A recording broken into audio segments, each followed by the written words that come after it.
just unboxed this. It just arrived in the post. The Buck 371 Stockman. So let's do its first ever cut. Ooh. Oh, maybe okay.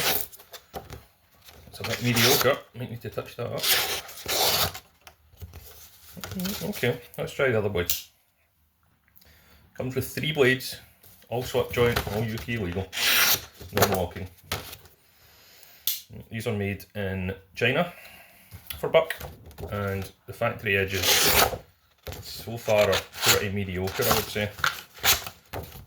So it's okay, not great, like a C+.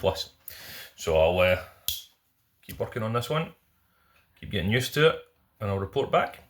Take care, stay safe, stay sharp.